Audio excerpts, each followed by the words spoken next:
Vietnam. From the air, it's breathtaking. On the ground, it's a hell of a place to fight a war. In this kind of country, in this kind of war, there had to be new solutions for the age-old problem of putting the fighting men where the fighting is and getting him out again.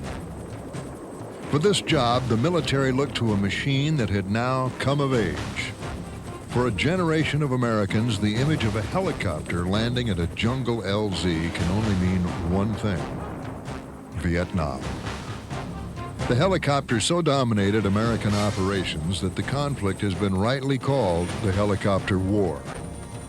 The enemy had a nickname for the airships too: Muttering Death.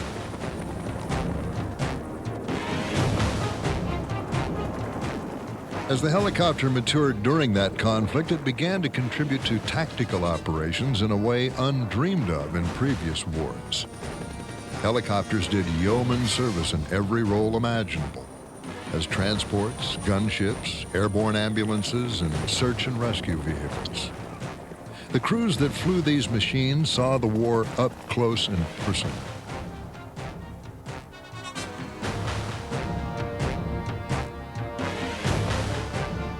This is the story of those men, as told by a few of the thousands who shaped the war with heroic acts performed daily as a matter of routine in the course of just doing their job. This is the story of heroes and helicopters.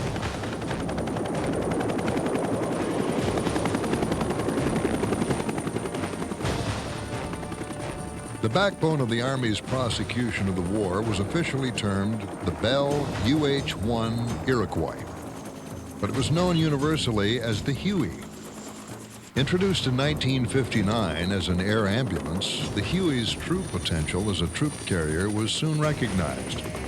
What set it apart from earlier helicopters was its power plant, the T-53 jet turbine. Simple, reliable, and packing more horsepower per pound than reciprocating engines, the T-53 gave the Huey speed, range, and dependability far beyond that of its predecessors. The Huey ushered in the era of air mobility. The UH-1, which was the primary helicopter that was used in Vietnam, was an all-purpose vehicle. It was designed originally in the late 50s or early 60s to transport wounded. But it was just a fortuitous design that once it was put in service, that it was found to have much greater application than simply carrying litter patients. It was designed to carry 6 litter patients. But it was found to have almost universal application as a troop carrier, as a gunship. It was an extremely effective gunship. One of the reasons that it was so effective as a gunship was because of its slow speed. Now, that may sound surprising, but its slow speed on a gun run enabled it to deliver more ordnance on the target, simply because it was flying slower and therefore could be shooting longer. It also enabled it to get very close to the ground.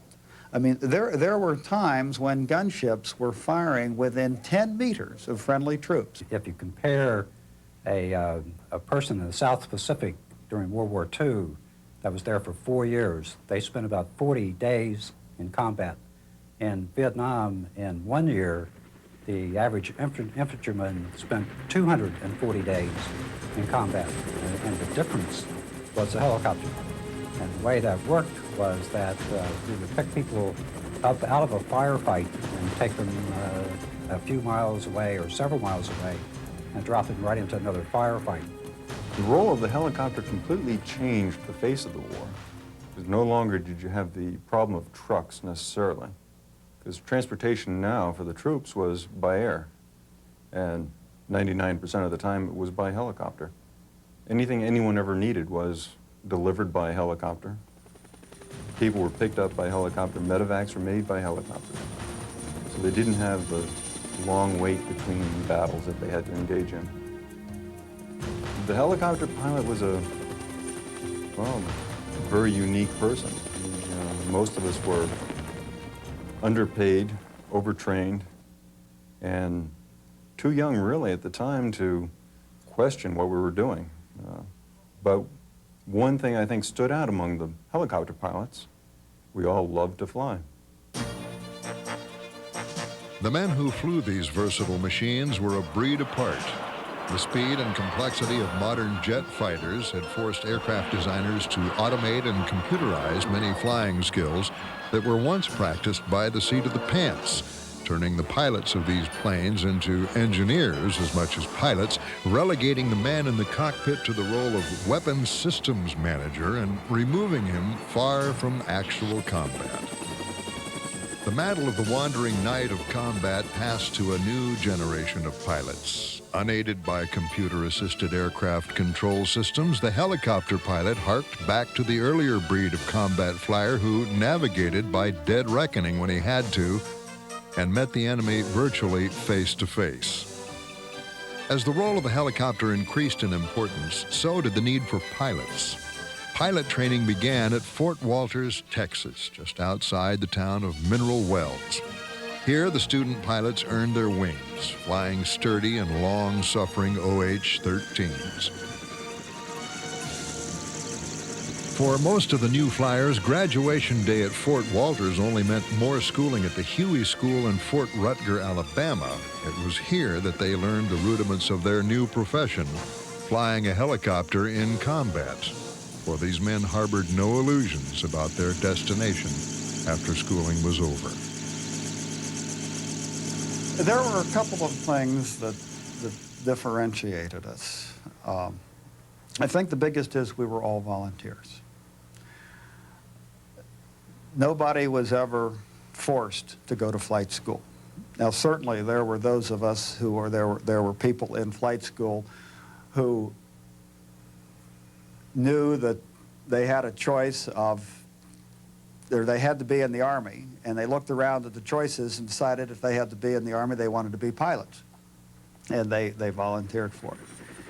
But I think the fact that and of course, everybody who volunteered for flight school knew we were going to Vietnam. I think 98, maybe 99% of the pilots who graduated from flight school in the mid to late 60s, early 70s went to Vietnam. The relatively new doctrine of air mobility required military planners to develop new tactics to exploit the potential offered by the helicopter, the combat air assault. Combining old and new tactical strategies in novel ways, this new kind of combat assault depended on mutual support, combined forces, and close coordination. We would get obviously briefed. There would be a mission that would come down that would tell us what we're supposed to do, where we're supposed to go, what the overall goals of the mission were.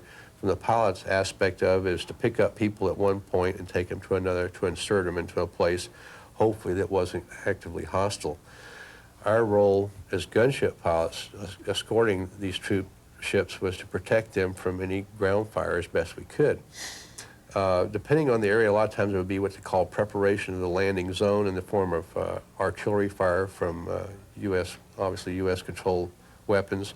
There might be an airstrike from the Air Force, and to soften the area up and just to kind of discourage anybody from being close where we were going to land.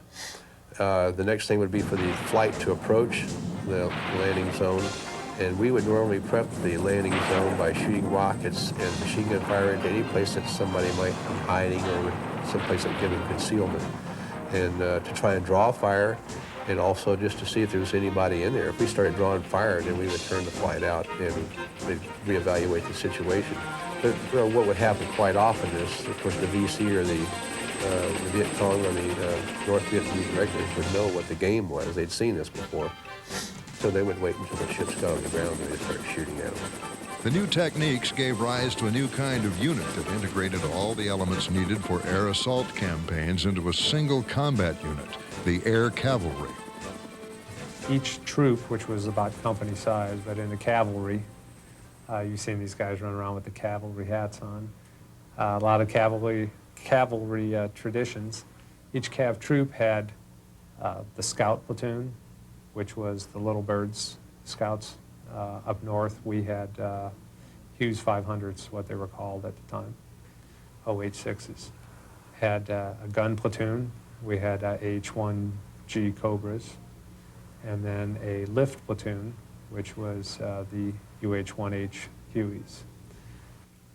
Also, different than most of the other operations, was we also had a platoon of infantry we called the Aero Rifle Platoon. So you can see we had all the elements to do a reconnaissance out at the periphery of where the division was. In this case, 101st Airborne Division AO was the DMZ case on Ashaw Valley, up in northern I Corps. We had all the elements that we needed to go out front and look for the enemy. And then if we found them, find them and fix them in place. And if we needed to, then we could bring in our own infantry, either as blocking force or to go do reconnaissance on the ground. The mission of finding and fixing the enemy fell to the scouts. Flying dragonfly-like OH-13s, they called 13s, scout teams went low and slow, looking for signs of enemy activity. You could fly observation helicopters, and those guys would fly very, very low, like on the trees, under the trees, just above the trees, at some very, very low speeds, okay? 10, sometimes even hovering speeds, 10 miles an hour. So you can see. Now, can somebody hide from that individual? Sure, okay? Can that individual miss big things even? Sure, okay? Can you see little things even? Sometimes. Those people got very, very, very, very skilled at the place where they could follow trails, and so they could cover in 15 minutes sometimes what would take a ground unit, maybe even half a day, with far less security, less risk than everything else. Vernon Shepard was an observer on a scout team based in the Central Highlands. We were like sitting ducks. We went out to try to draw fire, and we flew at treetop level. And the unit that I was in, we flew two-man in the Loach helicopter. We had a pilot and an observer, and basically we were just out on recon missions. And if we did encounter the enemy, then we always had the firepower that was above us. We always had a Cobra team, and we also had the infantry also that hovered above. That was kind of stacked in levels. This was risky business, and the crews paid the price. They had the highest casualty rates of all helicopter pilots. Vernon Shepard was shot down on a scouting mission and taken prisoner by the Viet Cong. It was a situation there where you didn't know if you were going to wake up the next day or not, because we were held in a jungle camp, which was different than the Hanoi Hilton. This was just like a makeshift POW camp that was out in the jungle. And throughout the time that we were held, a lot of events happened that we didn't know if they were just going to do us in right there and just bury us where nobody would have ever found us. It could have been easy for them to do that. But we weren't treated in a bad manner, but we were treated in a manner that they would treat themselves as far as their living conditions, the food they ate, the living conditions were, well, I lived in a hole in the ground is what it was, and that's what they lived in also. But I didn't know, I come to respect the enemy a lot more. The way that they lived and the things that they had to go through. And they were a real dedicated, they were a lot different than the South Vietnamese soldier, a world of difference. Fortunately, we were only held for 38 days. And a lot of things transpired within that 38 days that brought us up to this point of release. It would take me hours to explain this to you, but we were held by the National Liberation Forces, and they tell us that they let us go for humanitarian reasons, and it was sort of like their anniversary also, and they thought it would be a good gesture on their part if they would let us go. Above the scouts, gunships flew cover to protect the scouts and attack any enemy they uncovered. In its gunship configuration, the adaptable Huey was fitted with a variety of weapons, including the XM-157 rocket launcher with 2.7-inch aerial artillery rockets, the M16 armament subsystem with 2 M60 machine guns, and the M5 40mm grenade launcher. It was kind of a get what you can type situation with most of the units. The majority of the units you had your issued weapon systems, and everybody modified the weapon systems to suit their own needs. And if you had commanders that were willing to let you modify that weapon system to get the job done and to do what then you were able to do okay, and you were able to carry more firepower than the original. I know the 40mm grenade launcher, for example, the box that it was designed for, it would only carry 150, I think, or 175 rounds of ammo. We never used the stock box, so I don't remember anymore how much they carried, but it was a very small amount. And by the time we got done with ours, we carried 750 rounds.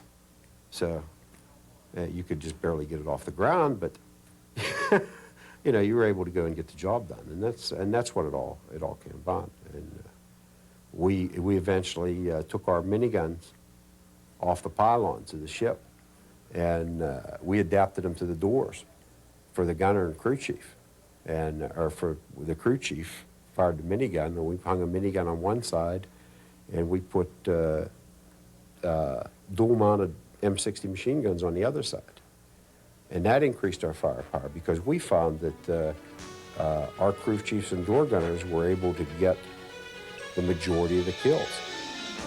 Other than rocket or 40mm kills, if it was just with machine gun fire that you could suppress an area, they were able to do it as effectively, if not more effectively, from back there than we could do it from up front.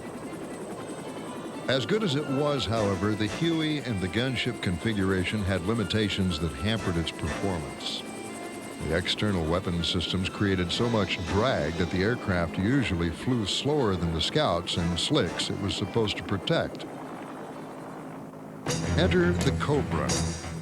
The Bell AH-1 Cobra was the first helicopter designed as a weapons platform. It had the speed that the Huey guns lacked and the armaments to do the job. Cobra was quite a bird. I'd seen movies of it in flight school, and I was smitten, if that's the word I could use. I wanted to fly Cobras. It was the sleekest thing I'd ever seen. It was a derivative from the Huey, the UH-1, same engine, the same transmission, different rotor head arrangement, but it was a very slim, trim bird. It was a tandem seater where one man sat in front, the other sat in the back, and it was designed strictly as a weapons platform. It was not designed to haul cargo or people. It was just designed to put ammunition on a target. Well, I've heard everything about how the enemy regarded the Cobra as probably the primary target because we were the ones that could really inflict the most pain.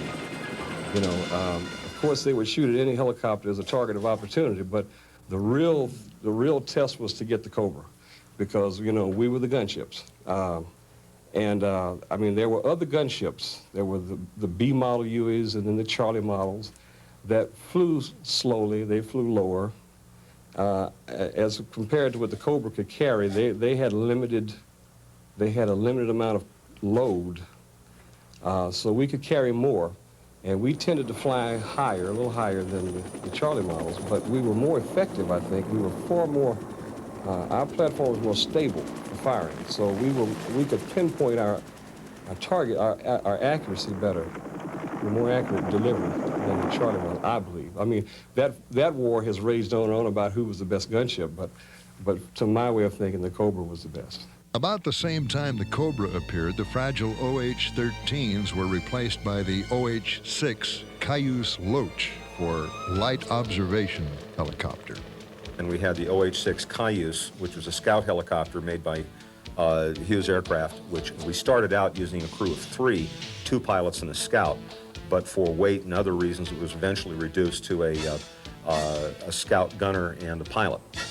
Together, the new choppers greatly enhanced the capabilities of the Scout gunship team, with the Scout gunship teams putting the finishing touches on prepping the LZ. The stage was set for the arrival of the main body of the air assault, the Slicks, with their load of combat troops. The standard technique was to land in trail formation, or single file. It was important to spend as little time on the ground as possible, usually 30 to 60 seconds per ship. Huey Slick ships, often the same ones that had inserted the troops, ferried in ammunition and food and supplemented the medevac ships in evacuating the wounded. The speed and carrying capacity of the Huey gave it a versatility that lent itself to almost any application. We did combat insertions, combat assaults. We did combat extractions. People got into trouble, we could go pull them out. We inserted LRPs, long-range reconnaissance patrols. Evacuated wounded when called upon. That was always a primary mission. And what we called ash and trash. We took the mail. We took hot chow if it was available. Just anything we had to do, you know. Combat assaults.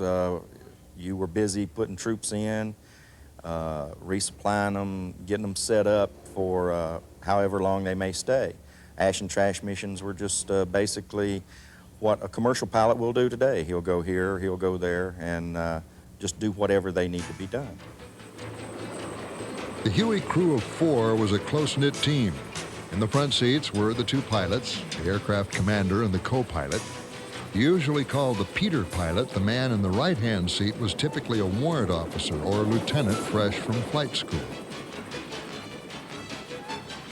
After an in-country orientation, the new pilots joined their units and found out that all of their training had just been a warm-up to developing real flying skills.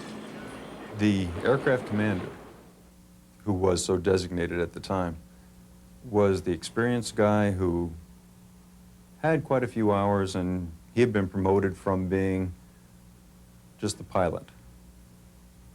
He was no longer just some new guy who really doesn't know how to fly. And of course, we graduated from flight school with over 200 hours of flight time. So we knew how to fly, but we really didn't know how to fly.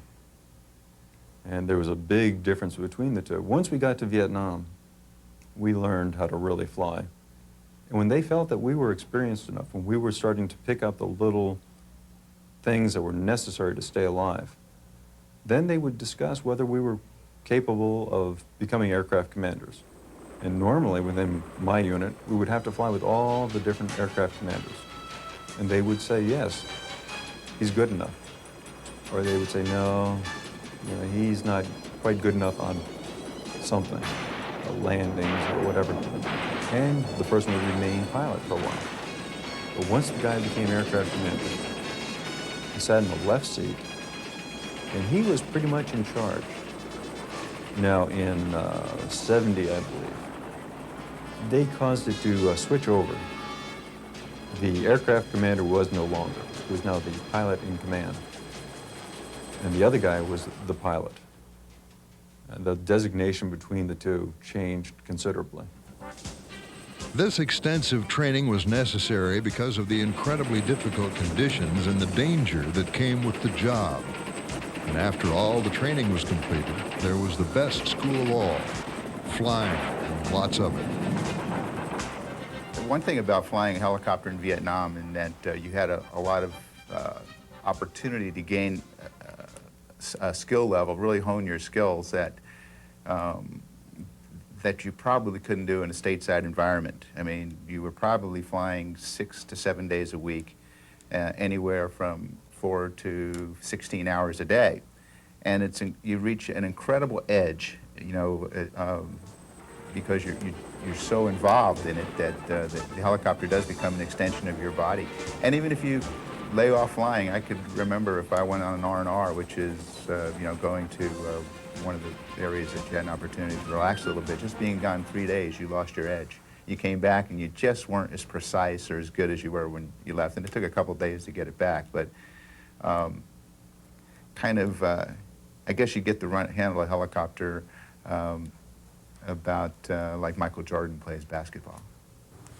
When I first got in country off of a 707, we got onto some trucks after initial orientation at Benoit Air Base, and we just all knew we had a sidearm of a 38, and we went out about 20 miles to our base camp, and we were scared to death. We were going to get shot. And then suddenly, after about the first week, you went to an in-country unit to fly with older pilots, and we couldn't distinguish a bunker on the ground. We couldn't even find the base camp when we took off. We were young and dumb, and then after about 3 months, everything gets sharpened up. You can fly in an LZ, and you can spot a movement, a guy over to your left, just cut your eyes. And for about a 6-month period, you kind of feel like you're invincible. The more firepower a lot of time that would come from Charlie on the ground, the closer we would get, and you just felt like you couldn't be destroyed.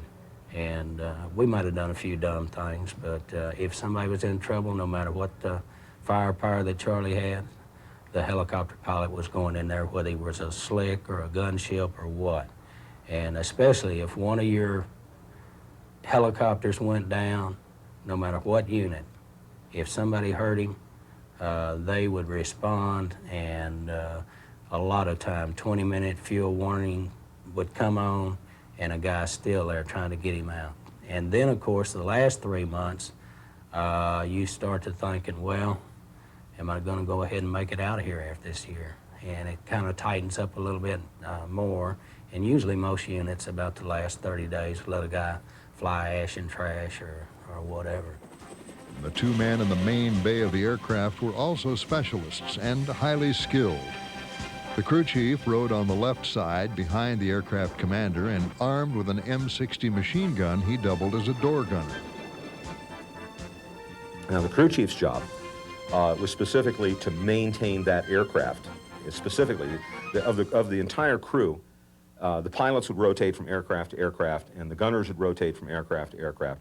The crew chief was nominally assigned to one ship, and that was his responsibility, and maintain the logbook, be responsible for reporting to the maintenance sergeant the maintenance status of the aircraft, directing different crews that were brought down. The maintenance schedule on an aircraft is generally accepted to be an hour and a half to 2 hours of maintenance for every hour in flight. So these things are very, very capable machines, and even more so now. But in 1968 technology, they were phenomenal if you compare them to aircraft of an earlier era. And the crew chief's job was to maintain the aircraft. Armed with an M60 machine gun, the door gunner was on the right side of the helicopter behind the co-pilot. What we did, we just made sure that whenever we went into a hot LZ, that if we started taking fire, we would suppress their fire until we stopped taking fire. And then that was, we helped the pilots out. The gunners and the aircrew people, we were the guys who did the maintenance on the helicopters. We refueled it, the pilots flew it, and got us in and out, and we made sure that they came back with us. A hot LZ usually meant casualties. Designed as an air ambulance, the Huey is wide enough to accommodate a litter crosswise in its cabin. When rigged for medevac, the craft can carry up to 6 litters.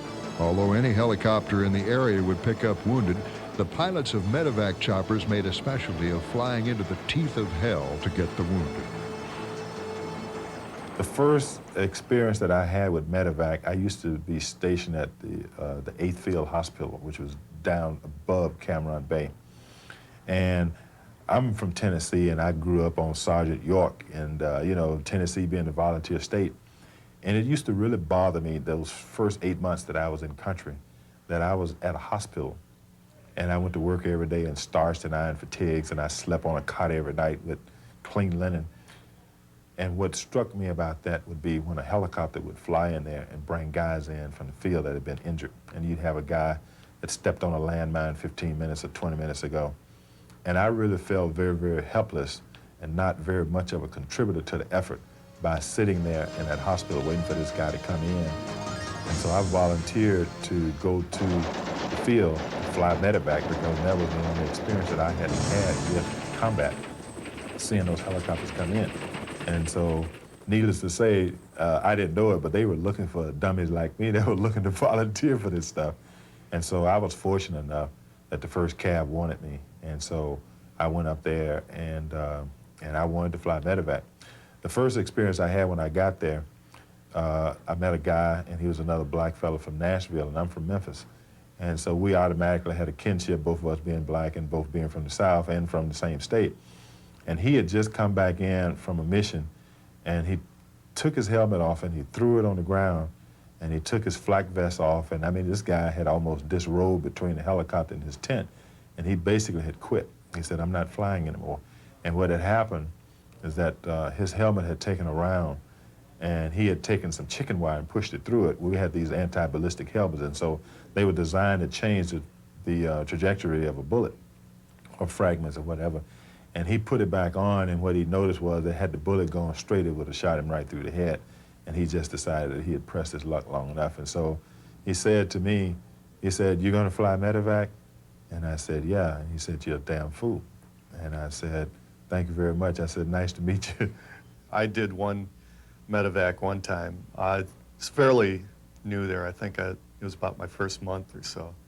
And I was a Peter pilot at the time, and we heard a riverboat had gotten in contact, and they had some wounded. So we landed as near as we could, and they were having trouble getting to us. So the aircraft commander, the crew chief, and the gunner all left me in the aircraft by myself to go pull the wounded out. And I was sitting in the aircraft with my .38, and that was it. So you'll see the helicopter used initially as a troop transportation device. They'll use it to assault, they'll use it to move artillery around to different hilltops and set up fire bases. It will give the American forces the mobility that has been, that is unmatched to this point in the world. You have the development of the gunship and its ability to support the combat infantrymen in close with precise and carefully applied firepower. So air mobility and this concept of moving, supporting, transporting, evacuating casualties, doing all these different things with helicopter. For the troops on the ground, these missions were lifesavers. Every day they watched the risks taken by the pilots and crews to bring in ammunition and food, to suppress enemy fire, to evacuate the wounded, and they learned from experience that the chopper crews would not let them down. They had seen too many pilots willing to risk their lives in order to help out anyone in trouble. Pilots like Lieutenant Alan Fry, who was shot down going in for wounded. The injured Fry was soon rescued.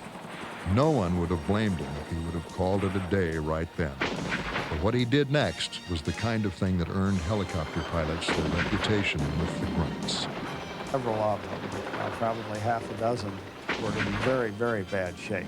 And we were told that there were maybe half a dozen that simply would not live until the morning unless they were picked up and flown to a hospital. So I flew back in there at night to pick them up and took them back to a hospital in very bad weather. And I got 8 of them out of there, as a matter of fact. And I have never forgotten that when I landed at the field hospital,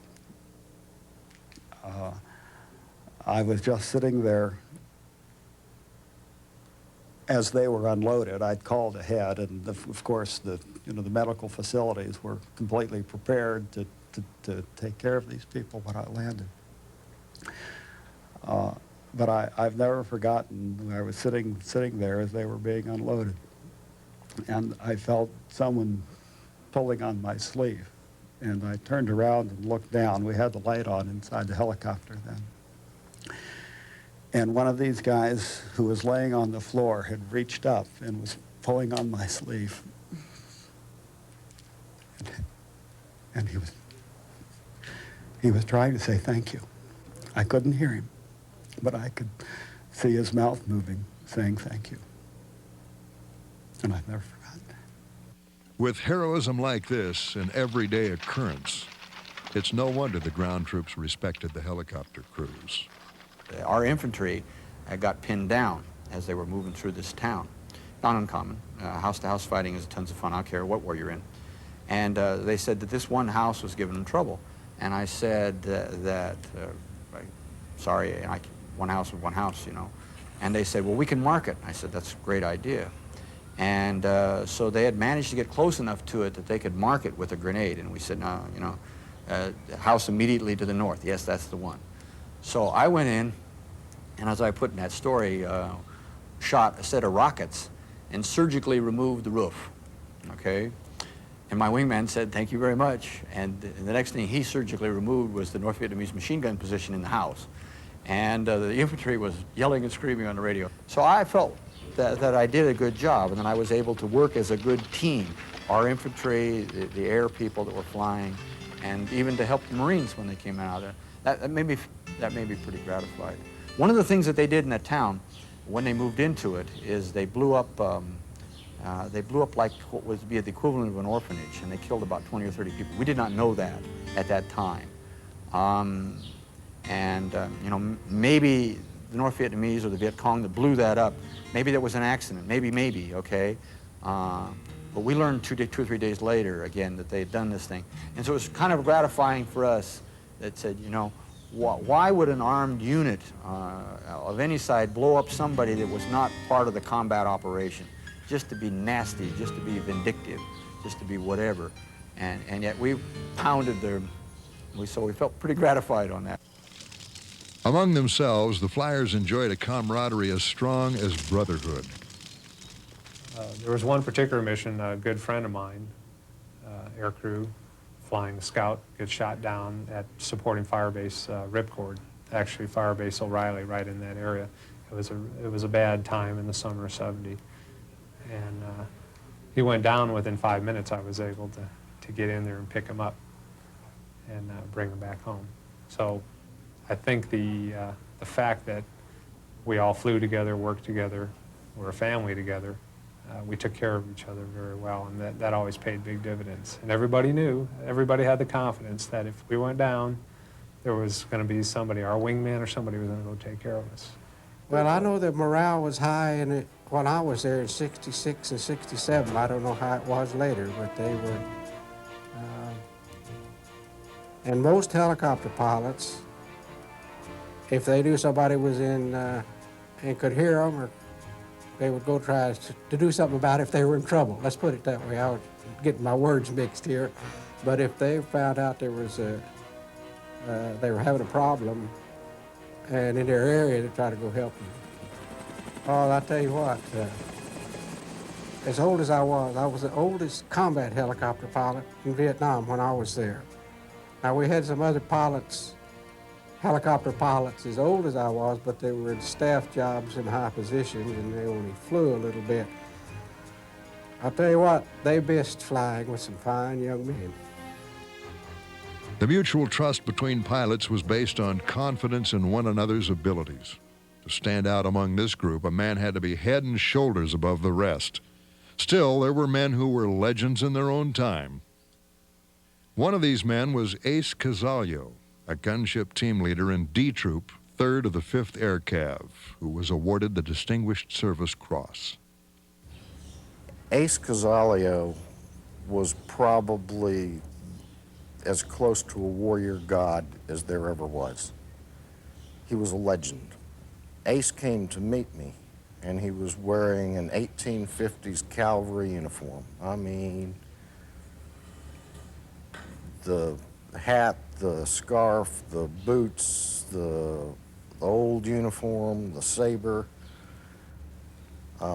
He had a silver star and a purple heart on his chest and a bandage on his neck that was still bleeding, and he walked into the room and he said, "I'm here for my men," and my heart just went right here. I went, oh no, what have I gotten myself into? But he set the standard. He set the standard for all of us. He taught us how to be cavalry. A company or a platoon of grunts had stopped and they were getting fire. They were taking fire from one particular tree line, and they got the company commander, and then they got the radio operator, and they were just picking them off one at a time. And Ace, we were called in, and Ace went over the area and just decimated the bad guys. And I guess about half the platoon was either dead or wounded. And I think Ace knew that he'd got them all. And he landed his helicopter, got out, pulled his saber, rallied all of the guys that were left, and led a cavalry charge across the rice paddy to see if they'd gotten them all. And they hadn't, but they did on the way over. Heroism and bravado were everyday acts. You saw what you had to do, and you did it. And knowing you did it, and the thanks of the men you helped, that was enough. And still, there were those who did the impossible. During the Tet Offensive in January 1968, a Huey with a battalion commander, a company commander, a battalion sergeant major, and 4 passengers was shot down over Hue. Rescue choppers made 5 attempts to evacuate the wounded.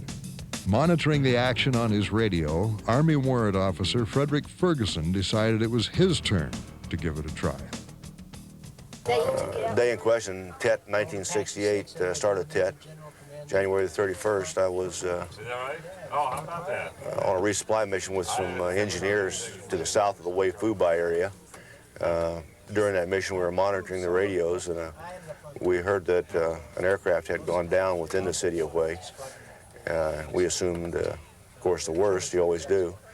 But later on in the day, as we got back up towards the Hue Fubai area, we heard that there were some survivors of the crash, and that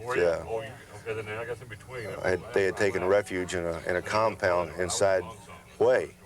And we also heard that other aircraft had attempted a rescue and been driven off by intense anti-aircraft fire, and that the division then put out a order to stay clear of the city of Hue because of the intense fire. I talked to my co-pilot, Buck Anderson, my crew chief, and my gunner, and they agreed to go with me on an attempted rescue. We went over and I found 3 gunship crews who had gas and bullets and were willing to go with us to cover us. And so fortunately for us, the survivors had an FM radio, and we were able to communicate with them. And they told us that they were under a constant mortar attack, so we knew that they already had their tubes laid on the area, so once they figured out what we were doing, we didn't have a lot of time to get in and get out because they were going to start lobbing mortars on the place. We started in, and they called us and said, "Don't come right now, we're under a mortar attack," so we broke it off and circled outside of town for about, I guess 15 or 20 minutes. Then they said, well, the mortar attack stopped now, so we started back in again. We flew low level down the Perfume River at everything we could squeeze out of them, and gunships were doing their thing, shooting and firing rockets and machine guns, and keeping as many of them off us as they could. I think the big reason we were successful is they had 4 helicopters to shoot at instead of just 1, which gave them a division of attention and divided their fire amongst the 4 of us. And I landed in the compound, and of course, because of the radio contact, the people knew we were coming. They were ready for us.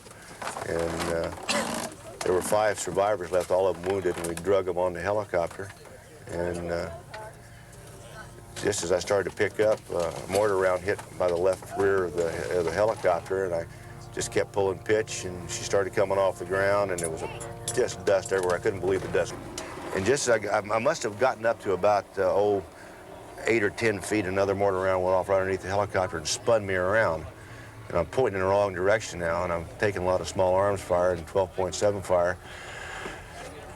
And my plan in the gunship thought I was going to go the opposite direction, but because this mortar round had spun me around, I didn't feel like making another pedal turn up there while I was getting the shit shot of me, so I just lowered the nose and headed out the other direction and called them and told them what I was doing. They recovered quite nicely.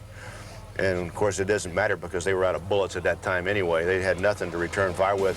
They just were flying along with me to help draw the fire, which fortunately for me and the wounded passengers, they did a really good job of that. And we got out of town. Daily heroism by dust-off pilots was already a legend when a Special Forces detachment and 3 mobile strike force companies were pinned down by NVA troops near the Cambodian border. I made what we call a nice, fast tactical approach in the helicopter, which in that area, the only thing I could do was point the nose straight down and watch to see that my rotor RPM didn't get excessive. I'm not saying that it didn't go past the red line. I said excessive in my estimation. And I landed right on top of them. At least that's what the CNC ship told me. And as soon as I did that, well, the enemy opened up on me. Remember, this was a surrounded group. I hadn't given it much thought, but when I landed over top of him, well, then I was surrounded too. And my crewman in the back, of course, hollered, hey, we're getting shot at from around the clock. This I knew. I could hear them. The problem was that this individual that I was going to pick up, when he heard all this firing, he didn't stand up.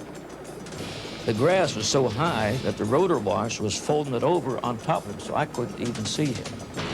Well, I couldn't stay there getting shot at, and I exited. And I talked with the CNC, and he said, well, I don't know what to do. If he shows himself, then we'll pick him up. But he won't because we're getting shot at down there. I said, well, try it once more. So we tried again. Same results, that's no good.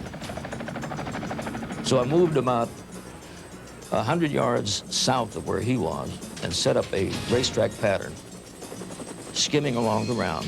I did that for 2 reasons. Number one, to let those surrounded people know that here was an aircraft that could be their salvation. I'm circling there or moving in this racetrack pattern. I'm real low on the ground, sometimes skimming on it. I'm doing about 20 knots, and the reason for this for this movement is so that I'm not a constant target. Now, the enemy is there, but they can very well be shooting at me indiscriminately because they could be hitting their own people. So that is my ace in the hole. And finally, the tactic succeeded. One nervy man finally decided, well, he just might be able to pick me up, so he stood up, waved a rag or a shirt, and we noted his position and circled around, never stopped, yanked him on board. And when the others that were hiding, see what, all this time we never saw a friendly or an enemy face. All we heard was the firing.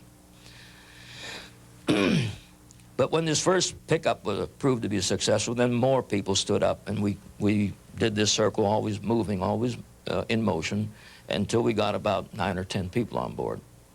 Well, by now I've got a load. I can't very well do my job unless I do something. I took them to a special forces camp. I needed more fuel. I knew this place had fuel, so I picked up some fuel, went back, repeated the same tactics, circling in this racetrack pattern. Same results, 9 or 10, went back to Makwa, dropped them off, picked up some more fuel again now. You might say, well, boy, you ran out of fuel real fast. Well, the reason is that I didn't have a full load. I just got a little bit of fuel because I wanted to stay light so I'm maneuverable.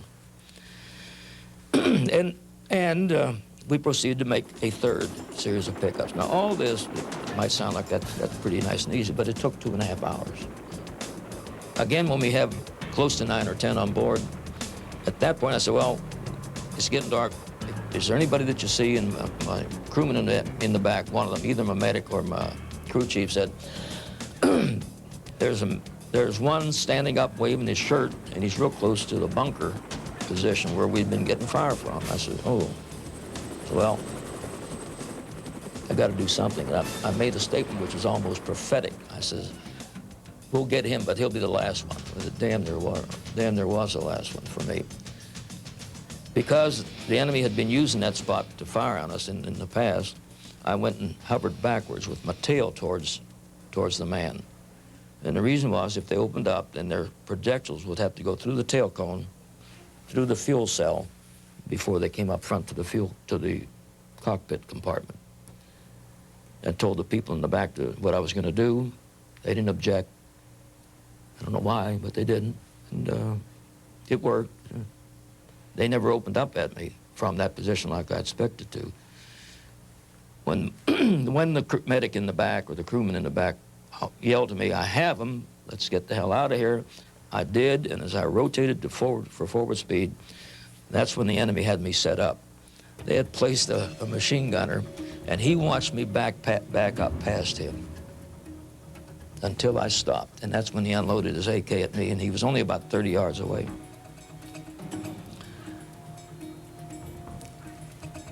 So this is where the intelligent and the bright American is outfoxed by the illiterate Viet Cong. I got to give him credit. He was no doubt scared.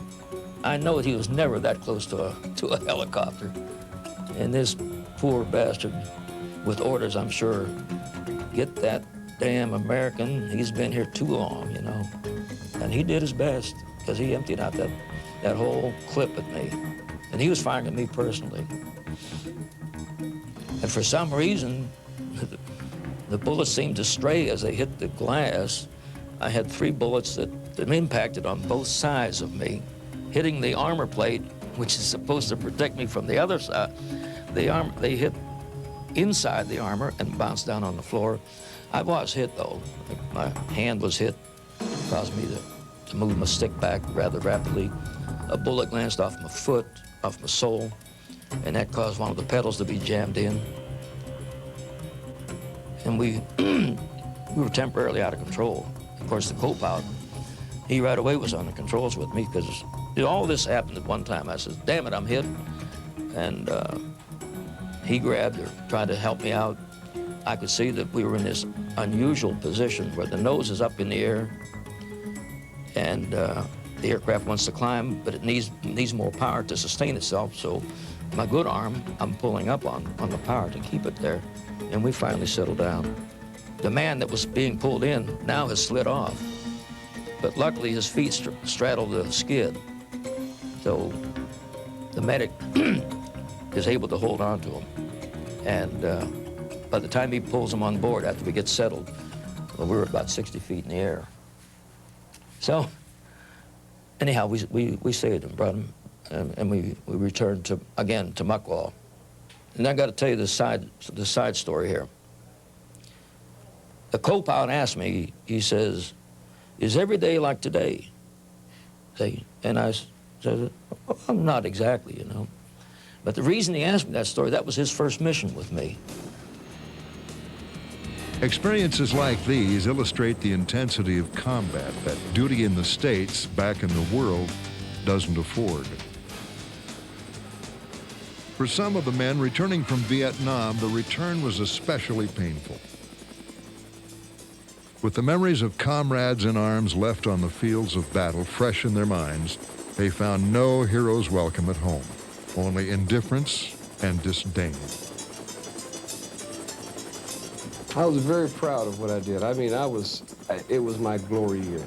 I was very proud of it. And I found it difficult. I think what a lot of guys went through, and me too, was once we came back home, this wasn't our glory anymore. We couldn't proudly walk down the street and announce the fact that we had been to Vietnam. We flew helicopters, we flew gunships, because there was always that person that was ready to call you the baby killer. That person that was ready to philosophize and tell you how wrong the war was and how we had no business being there. And, you know, you didn't want to get involved with that, you know? And I mean, I felt like every war, you know, they all had their heroes, you know, and I wanted to be one of them. This was our war. The Vietnam War was our war. I mean, like it or not, they trained me to go, and really it was a voluntary thing. I wanted to do it. And I just thought that when I came back home, that somebody would pat me on the back and say, you know, job well done. And I didn't get any of that. I got just the opposite. The pilots did come home with honor. Most of the men went on to other assignments or resumed civilian life and started rewarding careers. For others, Vietnam remained a very real presence in their minds, and for them, the war of the memory is still being fought. I don't think it'll ever be over. As far as the fighting, that part's over, but as far as the memories, that'll never be over. Those things will always be with me. And it's not too hard to talk about it. As long as you're talking to somebody that experienced that, I think it's more comfortable to do that. But the generation now, like the 20-year-olds that don't have any recollection of that war, to them, I don't like to talk to them about it. And my kids, when they were in high school, they would approach me a couple of times about going into the classroom and talking about it. I just didn't feel comfortable about doing that because it's something that's it's really dear to me, and it's something that I wouldn't want to express to somebody that really doesn't appreciate it or know exactly what we went through over there. I don't look at Vietnam as being a terrible part of my life. And it is over. It was over after I came home after my second tour there. I can't say that it's over for one reason, and that is because I have friends who are still listed as MIA POWs. I have students that I train who are still listed MIA POW. So I think until I get a full accounting, until I know for sure that they were killed, we do have their remains back, it will always be a point that I definitely remember, that I definitely say, yes, there still is a Vietnam conflict. And the conflict perhaps is only with me. I'm not sure that my war's still going on, but it's good memories. I mean, that had to be the most rewarding year of my life. Not because I was flying gunships or anything, but because I wasn't, but it was just a matter of helping the American GI. I keep having to go back to that. I was so impressed with the resilience, the loyalty. I mean, they were great guys. As you're aware, politically it's a very unpopular war. However, the American military never lost one single major battle, not one. Even Tet 68, which was played by the news media as being a major defeat for the United States, was not a defeat at all. In fact, one of the safest periods in Vietnam was about 2 months after Tet 68.